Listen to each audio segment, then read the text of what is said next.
ఈ week BB జోడీలో dance of India theme అయితే జరగబోతుంది. అందులో మణికంఠ జోడీ కేరళ ట్రెడిషనల్ ఫేమస్ అయిన కథాకళి డాన్స్ అయితే వేయబోతున్నాడు. వాళ్ళు గెటప్ చూస్తే మతిపోవాల్సిందే. అసలు ఎంత బాగా రెడీ అయ్యారో చూడండి. మణికంఠ ఇంత బాగా డాన్స్ చేస్తాడని అసలు అనుకోలేదు. ప్రతి వీక్కి ఇంప్రూవ్ అవుతూనే వస్తున్నాడు.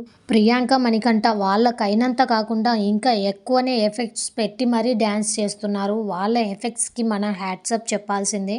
వాళ్ళిద్దరూ డాన్సర్స్ కాకపోయినా మనం ఎక్స్పెక్ట్ చేయలేని కాన్సెప్ట్లతో ప్రతి వీక్ మనకు సర్ప్రైజ్ ఇస్తూనే ఉన్నారు. ఈ వీక్ వాళ్ళిద్దరు వేయబోతున్న డ్యాన్స్ కాస్ట్యూమ్ అయితే చాలా వెయిట్ ఉంది. అది తట్టుకోలేకపోయిందో లేకపోతే స్టెప్స్ మర్చిపోయిందో ఏమో కానీ మధ్యలో అయితే ఆగిపోయింది ప్రియాంక. లాస్ట్ వీక్ కూడా కీర్తి డ్రెస్ ప్రాబ్లం వచ్చి ఆగిపోయింది కదా, అప్పుడు చైతు కూడా డ్యాన్స్ ఆపేశారు.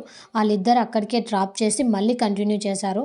కంటిన్యూ చేసినా కానీ వాళ్ళిద్దరు లో అయ్యారు. డ్యాన్స్ కూడా కొంచెం లో అనిపించింది, డౌన్ అయ్యారు అనేసి అయితే జడ్జెస్ అందరు చెప్పారు. ఇక్కడ డ్యాన్స్ పర్ఫార్మెన్స్లో ప్రియాంక ఆగిపోయిన మణికంఠ ఎక్కడ ఆగలేదు. తనకు సపోర్ట్ చేస్తూ తనని ఎంకరేజ్ చేస్తూ డ్యాన్స్ చేస్తూనే ఉన్నాడు. ఎక్కడ స్టాప్ చేయలేదు. ప్రియాంకని ఎక్కడ లో అవ్వనివ్వకుండా తను లేచి మళ్ళీ డ్యాన్స్ చేసేలా ఎంకరేజ్ చేశాడు. డ్యాన్స్ కంప్లీట్ చేశాడు మణికంఠ. వీళ్ళిద్దరి మధ్యన అండర్స్టాండింగ్ లేదని ఫస్ట్ వీక్ అందరు అన్నారు. దానికి ప్రియాంక చాలా బాధపడింది. అదే అండర్స్టాండింగ్ ఈ వీక్ వాళ్ళను ఓడిపోనీయకుండా మంచి పొజిషన్లో నిలబెట్టింది. ఈ వీక్ వాళ్ళ డ్యాన్స్ పర్ఫార్మెన్స్ చూసి జడ్జెస్, మిగతా జోడీస్ అందరూ క్లాప్స్ కొట్టేలా చేసుకున్నారు.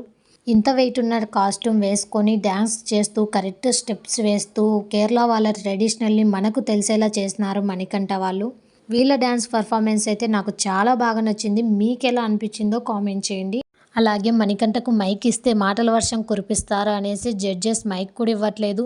మణికంఠల మాటలకే భయపడుతున్నారు జడ్జెస్. మాటకు మాట, ఆటకు ఆట, డ్యాన్స్కి డ్యాన్స్, కామెడీకి కామెడీ అన్నిట్లోనూ ఫస్ట్ వస్తున్నారు మణికంఠ ఇలాగే ప్రతి వీక్ తన డ్యాన్స్ ఇంప్రూవ్ చేసుకుంటూ మనకు సర్ప్రైజ్ ఇస్తూ కొత్త కొత్త కాన్సెప్టులతో మన ముందుకు రావాలని కోరుకుందాం. వాళ్ళ జోడీ ఫైనలిస్ట్లో కూడా ఉండాలని నేనైతే అనుకుంటున్నాను. మీరేమనుకుంటున్నారో కామెంట్ చేయండి. Thank you for watching. Please subscribe.